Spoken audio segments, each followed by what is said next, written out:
તરફ પ્રદેશ ભાજપ કાર્યાલય પર વધુ એક બેઠકનું આયોજન કરવામાં આવ્યું છે। 17 એપ્રિલે પ્રદેશ ભાજપ કાર્યાલય ઉપર બેઠક, રાષ્ટ્રીય મહામંત્રી રાધા મોહન દાસ અગ્રવાલની અધ્યક્ષતામાં બેઠક મળશે। વકફ જન જાગરણ અભિયાન હેઠળ બેઠકનું આયોજન કરવામાં આવ્યું છે। ભાજપના ધારાસભ્ય, સંસદો અને પદાધિકારીઓ બેઠકમાં ઉપસ્થિત રહેશે। રાધા મોહન દાસ અગ્રવાલ વકફ જન જાગરણ અભિયાનના સંયોજક છે। બેઠકમાં મુખ્યમંત્રી ભૂપેન્દ્ર પટેલ પણ હાજર રહે તેવી શક્યતા।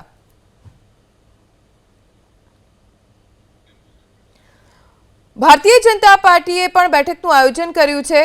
પ્રદેશ ભાજપ કાર્યાલય કમલમ ખાતે બેઠક મળશે, જેમાં ભાજપના ધારાસભ્યો, સાંસદો, પદાધિકારીઓ ઉપસ્થિત રહેવાના છે। 17 એપ્રિલે આ બેઠકનું આયોજન કરવામાં આવ્યું છે, જેમાં રાષ્ટ્રીય મહામંત્રી રાધા મોહન દાસ અગ્રવાલ પણ ઉપસ્થિત રહેશે।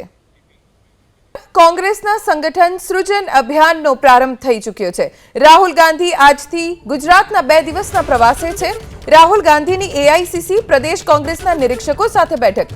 પ્રથમ બેઠકમાં સંગઠન સર્જન મુદ્દે ઘડાશે રણનીતિ। રાહુલ ગાંધી સાથે સ્ટેજ પર માત્ર 5 લોકોને સ્થાન અપાયું છે। તમામ નિરીક્ષકોને સ્ટેજની સામે એક સમાન સ્થાન આપવામાં આવ્યું। રાહુલ ગાંધીની ટીમ બેઠકમાં 2 પ્રેઝન્ટેશન્સ રજૂ કરાયા। રાહુલ ગાંધીએ તમામ નિરીક્ષકોને માર્ગદર્શન આપ્યું। નિરીક્ષકોની બેઠક બાદ રાહુલ ગાંધી વધુ એક મીટિંગ કરવાના છે।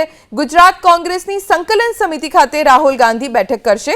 ગુજરાત કોંગ્રેસ સંકલન સમિતિના તમામ સભ્યોને હાજર રહેવા માટે સૂચના આપવામાં આવી છે।